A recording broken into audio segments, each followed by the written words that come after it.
I wanted to really briefly go over the skill checklist for the Google Certified Educator Level 1 exam.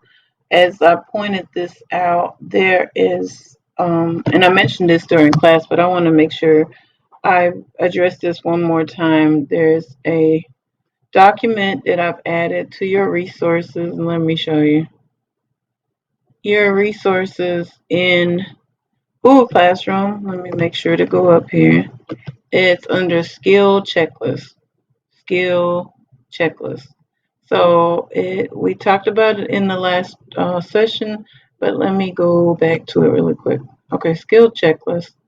So it's broken down by various different Google applications, and each skill checklist, each application has various um, features that you should be able to navigate through. So you should already be familiar with many of these, but we've covered Google Slides. So far, we've talked about Google um, Chrome and Google Search. Just in case you're wondering if the um, writing is italicized and in blue, then it means that it's an advanced feature. But if you know how to complete that task, or you're familiar with that task, then go ahead and check it off. And you're like, okay, how do I check it off? So as you're going through the skill checklist, and let's go back to Google Slides, for example. If you click on this and you double click it, only one color, see I double clicked it, only one box is selected now, and you can right click. Let me do it again. Right click, and it's giving you an option to put a dot. I For me to know that I've done it, for me a check mark would, hey, I know how to do that.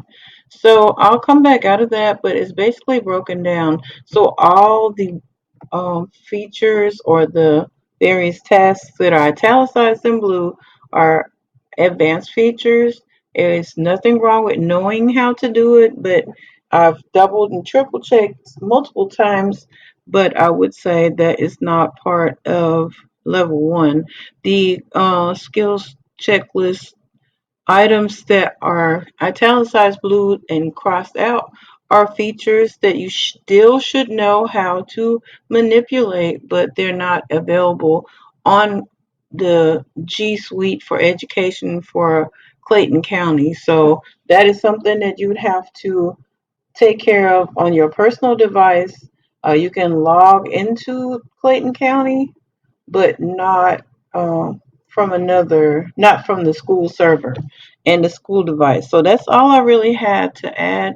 I've added that particular portion in the Google Slide presentation from last session, and I added the skill checklist for Google Chrome and Google Search. So those are things that you should be familiar with. Some of them came within the vocabulary I've asked you to look at. Some was just information that I've given prior in regards to how to, well, I did not. As a matter of fact, let me go do that right now. And I mentioned this, but the sync, if you don't recall, is usually look at the top right. The sync will be on the top right where your icon will pop up. So whichever icon is up here is the main Google Gmail that you have your computers logged into. So since Clayton County Public Schools is technically a Google school, it will have Gmail emails, even though it may not say Gmail at the end, but they are administered. The administration is through a Gmail account.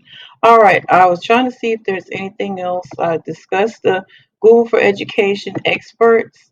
I will go ahead and go over that really quickly, but this is in the presentation that I have uploaded the other day.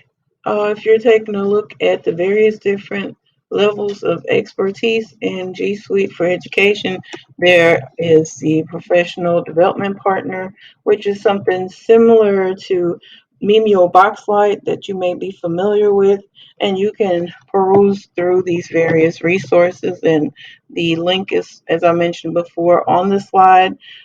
This is the Certified Trainer information tab, and that's something that I'm uh, in the process of attempting. Just because I'm going through the process does not give a guarantee. Google does not guarantee that I will be accepted as a certified trainer. And if you are interested in anything beyond level two, certified trainer and certified innovator are the two that come after. But neither, I would say most certified trainers, well, most certified innovators used to be trainers, not vice versa. Then we have reference districts or schools. We are not, Clayton County is not a reference district. It doesn't have a reference school within the district. Something also that I've recommended and I think would be a great idea. And I would say the transformation partners would be those individuals that are allowing the school, including the leadership, to take the school and the instructional technology to the next level within the community, and even utilizing the structures of how society is shaped, culture, within the that particular community, but you can read more about that. So I think I've covered everything so far. There were a few questions remaining that I will answer at the next session. The assignments were the task one, answering the questions that are related to PLNs, and of course the Omnibox and other vocabulary that is on the bottom that you should be familiar with, and a task on how to just manipulate Google Slides. And of course, as always, if you have any questions, feel free to reach out to me via email, or you can just send me a message on in our Google Classroom. And I look forward to the next session.